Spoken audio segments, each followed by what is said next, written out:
اصلاح احوال یہ ایسا خوبصورت اور ضروری موضوع ہے کہ جس کے بغیر نہ ہمارا دین مکمل ہوتا ہے، نہ ہماری قبر سنورتی ہے، نہ حشر سنورتا ہے۔ دین اسلام اللہ کا دین جو ہے، جو ہمیں عطا فرمایا گیا، وہ سب سے زیادہ جس بات پر ہماری توجہ کرواتا ہے، کیا وہ کوئی خاص عمل ہے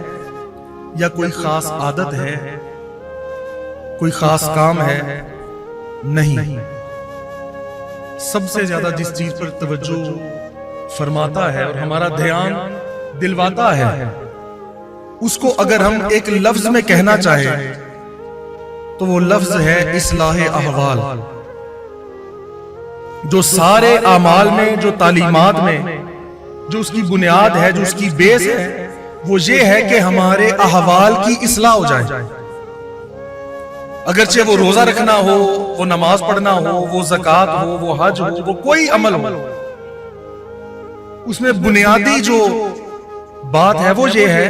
کہ ہمارے حال کی اصلاح ہو جائے، ہم روحانی طور پر، قلبی طور پر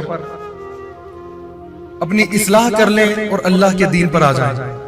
اور ہمیشہ یہ یاد رکھیں کہ دین یہ چاہتا ہے کہ ہمارا مزاج اچھا ہو جائے۔ اگرچہ وہ یہ بھی چاہتا ہے کہ نماز پڑھو، زکوٰۃ بھی دو، بھلائی کے کام کرو، لیکن سارے اعمال، ساری عبادات فائدہ تب دیتی ہیں جب ہمارا حال اچھا ہو، جب ہماری کیفیت قلبی اچھی ہو، ہماری نیت اچھی ہو، ہمارا خیال، ہماری سوچ اچھی ہو۔ اور اس کے بغیر اگر ہم اپنی اصلاح نہ کریں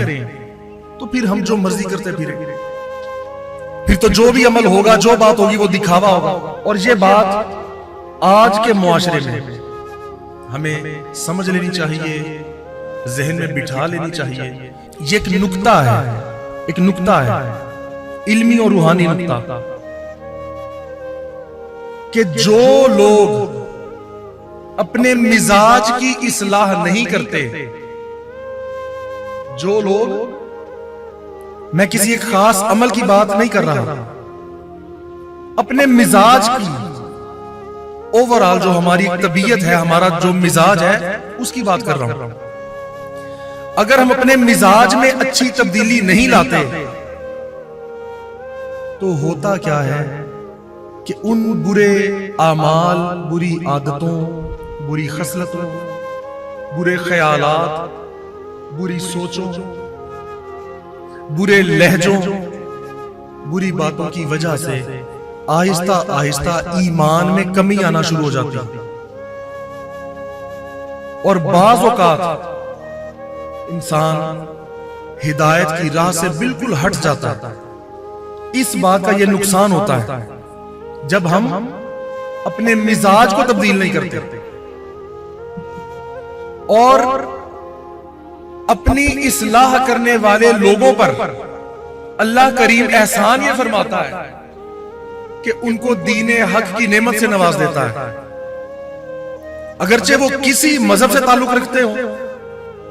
زندگی کے کسی شعبے سے تعلق رکھتے ہو، جو نیت میں خالص ہوگا اللہ کریم اس کو ضرور ہدایت عطا فرما دیتے ہیں۔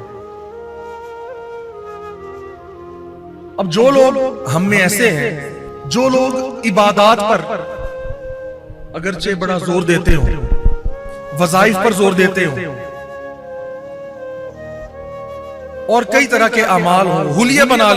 لیتے ہو، کوئی مجھ جیسا حلیہ بنا لے، کوئی کسی جیسا حلیہ بنا لے، کوئی جو اپنا اسلامی، روحانی، دینی جو حلیہ سمجھتا ہے وہ بنا لے۔ حلیہ بنانے سے بات نہیں بنتی، اگر ہمارے مزاج میں تبدیلی نہیں آئی، تو ہمارے کپڑے، ہمارے عمامے، ہمارے گاؤن، ہماری چادریں ہمیں فائدہ نہیں دیں گے اگر ہم اپنے باطن کی اصلاح کی کوشش نہیں کرتے۔